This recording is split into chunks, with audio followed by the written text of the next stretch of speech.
দেশের ২৫তম প্রধান বিচারপতি হিসেবে শপথ নিয়েছেন সৈয়দ রেফাত আহমেদ। দুপুরে বঙ্গভবনে রাষ্ট্রপতির কাছে শপথ নিয়েছেন অন্তর্বর্তীকালীন সরকারের দুই উপদেষ্টা সুপ্রদীপ চাকমা এবং বিধান রঞ্জন। শপথ অনুষ্ঠানে বৈষম্যবিরোধী ছাত্র আন্দোলনের সমন্বয়করা প্রত্যাশা ব্যক্ত করেন শিক্ষার্থীদের আস্থার মূল্যায়ন করে আইনের শাসন প্রতিষ্ঠায় নিরপেক্ষভাবে কাজ করবেন নতুন প্রধান বিচারপতি। আরও জানাচ্ছেন মুকসিমুল আহসান। অন্তর্বর্তীকালীন সরকারের প্রধান উপদেষ্টা ডক্টর মোহাম্মদ ইউনূসকে নিয়ে রাষ্ট্রপতি মোহাম্মদ শাহাবুদ্দিন বঙ্গভবনের দরবার হলে প্রবেশ করেন রোববার দুপুর 1:45টায়। দেশের 25তম প্রধান বিচারপতি হিসেবে সৈয়দ রেফাত আহমেদকে শপথ বাক্য পাঠ করান রাষ্ট্রপতি মোহাম্মদ শাহাবুদ্দিন। আইন অনুযায়ী যথাবিহিত আচরণ করিব। শপথ অনুষ্ঠানে উপস্থিত ছিলেন বিভিন্ন মন্ত্রণালয়ের দায়িত্বপ্রাপ্ত অন্তর্বর্তীকালীন সরকারের উপদেষ্টারা, সেনা, নৌ ও বিমান বাহিনীর প্রধান। অনুষ্ঠানে যোগ দেন বিভিন্ন রাজনৈতিক দল ও সুশীল সমাজের প্রতিনিধিরা। ছিলেন বৈষম্য বিরোধী ছাত্র আন্দোলনের বেশ কয়েকজন সমন্বয়ক। প্রধান বিচারপতির শপথের পর অন্তর্বর্তীকালীন সরকারের উপদেষ্টা হিসেবে শপথ গ্রহণ করেন বিধান রঞ্জন রায় ও সুপ্রদীপ চাকমা। কোনো ব্যক্তিকে জ্ঞাপন করিব না বা কোনো ব্যক্তির নিকট প্রকাশ করিব না। এ সময় তারা গোপনীয়তার শপথ বাক্য পাঠ করেন এবং সই করে আনুষ্ঠানিকভাবে দায়িত্ব গ্রহণ করেন। দেশের বাইরে থাকায় এখনও শপথ নেননি ফারুক আজম। এর আগে প্রধান উপদেষ্টা সহ মোট 14 জন উপদেষ্টা শপথ নেন বৃহস্পতিবার রাতে বঙ্গভবনে। তাৎক্ষণিক প্রতিক্রিয়ায় বৈষম্য বিরোধী ছাত্র আন্দোলনের সমন্বয়করা প্রত্যাশা ব্যক্ত করেন শিক্ষার্থীদের আস্থার মূল্যায়ন করে দায়িত্ব পালন করবেন নতুন প্রধান বিচারপতি। পুরো বাংলাদেশে এই বিচার ব্যবস্থাটি আর কোনো রাজনৈতিক আদর্শের ভিত্তিতে নয়, আর কোনো দলাদলির ভিত্তিতে নয়, কিংবা আর কোনো মতাদর্শের ভিত্তিতে নয়, বরং যেটি সত্য, যেটি ন্যায়সঙ্গত এবং যেটি আইনগতভাবে ঠিক, সেটির ভিত্তিতে বাংলাদেশের বিচার ব্যবস্থা চলবে এবং পুরো বাংলাদেশের বিচার ব্যবস্থার উপরে বাংলাদেশের মানুষের আস্থা ফিরে আসবে। রাষ্ট্র সংস্কারের কাজ এখন শুরু হয়েছে। রাষ্ট্র সংস্কার পূর্ণাঙ্গ না হওয়া পর্যন্ত আমরা এই অন্তর্বর্তীকালীন সরকারের সবসময় তাদের কাছেও আমরা একটা প্রেসার গ্রুপ হিসাবে আমরা কাজ করে যাব। এর আগে শনিবার দুপুরে বৈষম্য বিরোধী ছাত্র আন্দোলনের দাবির মুখে পদত্যাগ করেন প্রধান বিচারপতি ওবায়দুল হাসান। একই দিন দুপুরে পদত্যাগ করেন আপিল বিভাগের আরও 5 জন বিচারপতি। Muksimul Ahsan, NTV news, Dhaka. রাজনৈতিক ছত্রছায়ায় কেউ চাঁদাবাজি ও দখলদারি করলে বিন্দু মাত্র ছাড় দেওয়া হবে না বলেও হুঁশিয়ারি দিলেন স্বরাষ্ট্র উপদেষ্টা অবসরপ্রাপ্ত ব্রিগেডিয়ার জেনারেল সাখাওয়াত হোসেন। আর বৃহস্পতিবারের মধ্যে বাহিনীর সবাই যোগ না দিলে পলাতক দেখিয়ে আইনগত ব্যবস্থা নেওয়া হবে বলেও জানান তিনি। পুলিশ বাহিনীকে যাতে লাঠিয়াল বাহিনী হিসেবে কেউ ব্যবহার করতে না পারে সেজন্য আলাদা কমিশন গঠন করা হবে বলেও জানান স্বরাষ্ট্র উপদেষ্টা। আপেল শারিয়ারের রিপোর্ট। স্বরাষ্ট্র উপদেষ্টা অবসরপ্রাপ্ত ব্রিগেডিয়ার জেনারেল সাখাওয়াত হোসেন রোববার দুপুরের পর সচিবালয়ে আসলে রীতি অনুযায়ী গার্ড অফ অনার দেয়া হয়। আনুষ্ঠানিকতা শেষে কথা বলেন গণমাধ্যমের সাথে। দেশের আইনশৃঙ্খলা পরিস্থিতি স্বাভাবিক করতে কাজ চলছে বলে জানান তিনি। বলেন, দেশজুড়ে বিভিন্ন স্থাপনায় হামলার সাথে জড়িতদের বিরুদ্ধে ব্যবস্থা নেওয়া হচ্ছে। আর রাজনৈতিক ছত্রছায়ায় দখলদারি ও চাঁদাবাজি করা হলে কঠোর হাতে দমন করা হবে বলেও জানান স্বরাষ্ট্র উপদেষ্টা। এত বড় একটা দল, এত ঐতিহ্যবাহী একটা দল, যার নামের সাথে বাংলাদেশের স্বাধীনতা জড়িত, আজকে তাদের মেম্বারদেরকে পালিয়ে বেড়াতে হচ্ছে। তাদের জায়গা যদি আপনি মনে করেন যে আমি আসলাম দখল করব, বাজার দখল করব, ঘাট দখল করব, এটা দখল করব, চাঁদাবাজি করব, কিছুদিন করেন, কিন্তু আমি সেনা প্রধানকে বলেছি, রিকোয়েস্ট করেছি, পা ভেঙে যেতে আপনাদের। I don't care, you go to hell. ভাই, আমি পাবলিকও না, আমি পলিটিশিয়ানও না, আমার ব্যাকগ্রাউন্ড হচ্ছে ফৌজি মানুষ। যা বলবো তাই করব। তারপরে আমি এখানে 1 দিন থাকি আর 3 দিন থাকি। রাজনৈতিক দলগুলোকে আইনি কাঠামোর মধ্য থেকেই কর্মকাণ্ড পরিচালনা করতে হবে। প্রয়োজনে আইনের সংস্কার করা হতে পারে বলেও ইঙ্গিত দেন তিনি। আমি অলরেডি কয়েক জায়গায় রিকোয়েস্ট করেছি যে একটা অ্যাক্ট তৈরি করে ড্রাফটটা আমার কাছে দেন। এটা নিয়ে আমরা আমাদের যে কি বলে আইন সংশোধন বিষয়, হ্যাঁ, ওখানে আলাপ করে আই উইল ইনসিস্ট, কারণ আমার এক্সপিরিয়েন্স আছে এই ব্যাপারে।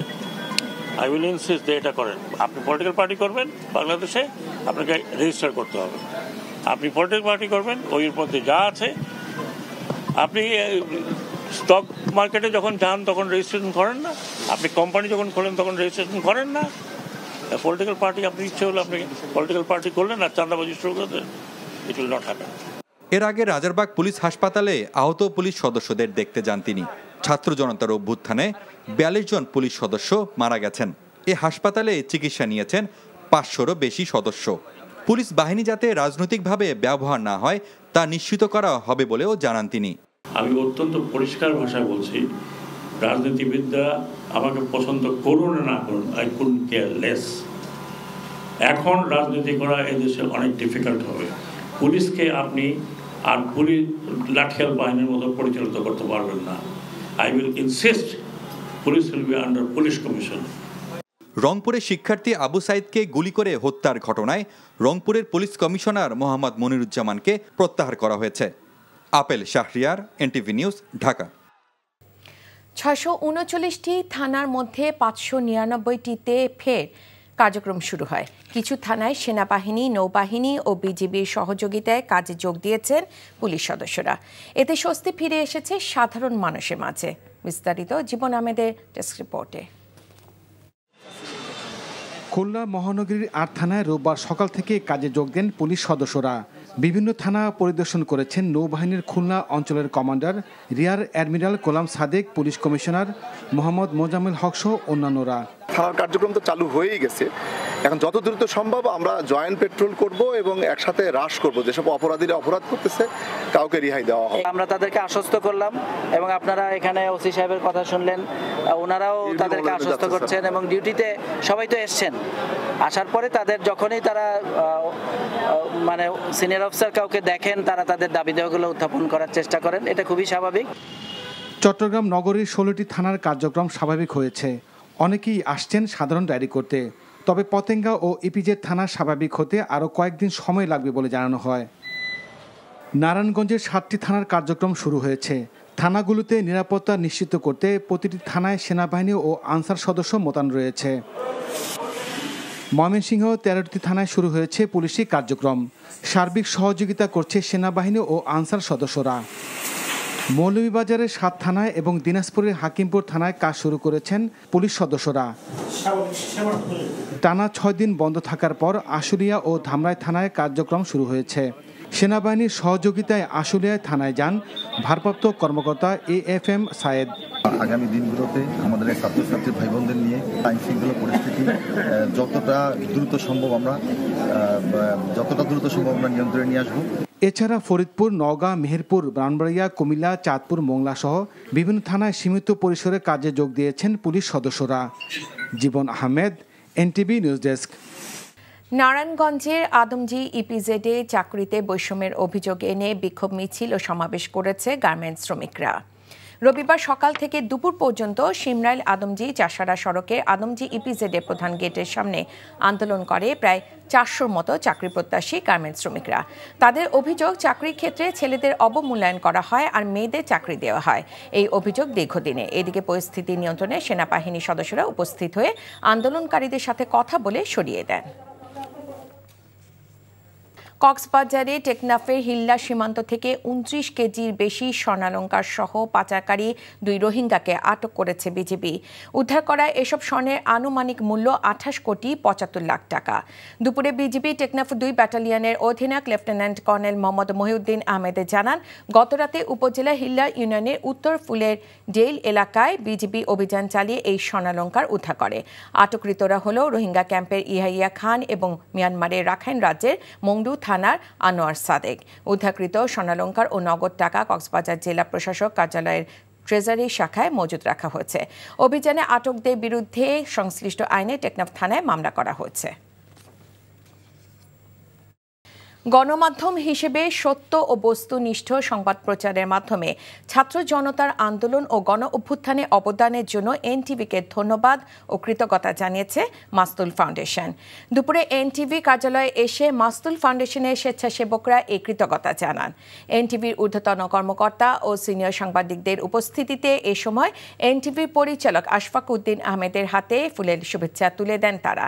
এছাড়া এনটিভি কর্তৃপক্ষের কাছে একটি ধন্যবাদ পত্র হস্তান্তর হস্তান্তর করেন মাস্তুল ফাউন্ডেশনের স্বেচ্ছাসেবকরা, যাতে বলা হয় লেখনী শক্তি, মেধা ও পরিশ্রমের মাধ্যমে শুরু থেকেই বৈষম্য বিরোধী আন্দোলনে শিক্ষার্থীদের পাশে ছিল এনটিভি। শিক্ষার্থীদের এই সংগ্রাম ও সাফল্য তুলে ধরার জন্য এনটিভিকে ধন্যবাদ ও কৃতজ্ঞতা জানিয়ে মাস্তুল ফাউন্ডেশন বলেছে, এনটিভির এই অবদান ইতিহাসে অম্লান হয়ে থাকবে। বৈষম্য বিরোধী ছাত্র আন্দোলনে সিলেটে পুলিশের গুলিতে নিহত ছাত্র জনতা এবং নিহত সাংবাদিক এটিএম তুরাবের বাসভবনে গিয়ে স্বজনদের সান্ত্বনা দিয়েছেন বিএনপি নেতারা। বিএনপি চেয়ারপারসনের উপদেষ্টা খন্দকার আব্দুল মুক্তাদির ও জেলা বিএনপি সভাপতি আব্দুল কাইয়ুম চৌধুরীর নেতৃত্বে একটি টিম গোপালগঞ্জে নিহত 5 জনের বাড়িতে এবং বিএনপির কেন্দ্রীয় সহ সাংগঠনিক সম্পাদক মিফতা সিদ্দিকীর নেতৃত্বে নিহত সাংবাদিক এটিএম তুরাবের বাসভবনে যান। এ সময় তারা স্বজনদের খোঁজ খবর নেন এবং নিহতদের আত্মার মাগফিরাত কামনায় দোয়া করেন। নারায়ণগঞ্জে বৈষম্য বিরোধী ছাত্র আন্দোলনে পুলিশের গুলিতে নিহত ছাত্রদের পরিবারকে আর্থিক সহায়তা দিয়েছেন জামায়াতের নেতারা। দুপুরে নারায়ণগঞ্জে সানারপাড় এলাকায় বৈষম্য বিরোধী ছাত্র আন্দোলনে পুলিশের গুলিতে নিহত নবম শ্রেণীর ছাত্র শহীদ মাহমুদুল হাসান জয়, সাদাত হোসেন শাওন এবং মোহাম্মদ জিহাদ হোসেনের পরিবারের সাথে দেখা করে সমবেদনা জানিয়ে প্রতিটি পরিবারকে নগদ অর্থ প্রদান করেন তারা। এ সময় জামায়াতে ঢাকা মহানগর দক্ষিণে নায়েবে আমির আব্দুল সব্বুর ফকির ও ঢাকা মহানগরী দক্ষিণে আরেক নায়েবে আমির অ্যাডভোকেট ডাক্তার হেলাল উদ্দিন উপস্থিত ছিলেন। সাবেক প্রধানমন্ত্রী শেখ হাসিনা বিচার ও সাম্প্রদায়িক সম্প্রীতি বজায় রাখতে নেত্রকোনায় মিছিল ও সমাবেশ করেছে জাতীয়তাবাদী যুবদল। সকালে জেলা যুবদলের সাবেক সিনিয়র সভাপতি আব্দুল্লাহ আল মামুন খান রনির নেতৃত্বে পৌর শহরের কোর্ট স্টেশন এলাকা থেকে বিক্ষোভ মিছিল বের হয়। মিছিলটি শহরে বিভিন্ন সড়ক প্রদক্ষিণ করে জেলা বিএনপি কার্যালয়ে এসে শেষ হয়। পরে সংক্ষিপ্ত সমাবেশে বক্তারা বলেন, স্বৈরাচার সরকারের পতনের পরও দেশে পরিকল্পিতভাবে নৈরাজ্য সৃষ্টি করার ষড়যন্ত্র চলছে, তাই সবাইকে ঐক্যবদ্ধ হয়ে তা প্রতিহত করতে হবে। বগুড়ার বিভিন্ন এলাকার সনাতন ধর্মাবলম্বীদের সাথে সাক্ষাৎ ও মন্দির পরিদর্শন এবং নগদ অর্থ প্রদান করেন বিএনপি নেতাকর্মীরা। সকালে বিএনপি চেয়ারপারসনের উপদেষ্টা হেলালুজ্জামান তালুকদার লালুর গাবতলী উপজেলা সোনারায় ইউনিয়নের মন্দির পরিদর্শন এবং নগদ অর্থ প্রদান করেন। পরে সনাতন ধর্মাবলম্বীদের সাথে কথা বলেন ও তাদের নিরাপত্তার বিষয়টি নিশ্চিত করেন। অপরদিকে শহরের কৈপাড়া এলাকার নাপিতপাড়া মন্দির পরিদর্শন করেন বিএনপি নেতাকর্মীরা। এ সময় মন্দিরে নগদ অর্থ প্রদান করেন। পরে তাদের নিরাপত্তা ব্যবস্থা আরও জোরদার করা হবে বলে আশ্বস্ত করেন তারা। সমৃদ্ধ বাংলাদেশ বিনির্মাণে দেশের বিভিন্ন স্থানে শিক্ষার্থীদের র্যালি ও রং তুলির আঁচড়ে বদলে যাচ্ছে বিভিন্ন প্রতিষ্ঠানের দেয়াল। সকালে বান্দরবান সদরের ট্রাফিক মোড় এলাকায় ছাত্র সমাজের আয়োজনে একটি র্যালি শহরের গুরুত্বপূর্ণ সড়ক প্রদক্ষিণ করে। এছাড়া কর্মবিরতিতে যাওয়া পুলিশকে তাদের দৈনন্দিন দায়িত্ব পালনে উৎসাহিত করা সহ দুর্নীতিমুক্ত বাংলাদেশ বিনির্মাণে সকলকে একসাথে কাজ করার আহ্বান জানান ছাত্র সমাজ। পরে দেয়ালে দেয়ালে রং তুলির আঁচড়ে বদলে যাচ্ছে শহরের চিত্র। এদিকে সিরাজগঞ্জ শহরের দেয়ালে দেয়ালে ছাত্র আন্দোলনে রং তুলির মাধ্যমে নানান চিত্র তুলে ধরা হচ্ছে। আন্দোলনে যারা শহীদ হয়েছেন তাদেরও ছবি আঁকা হচ্ছে।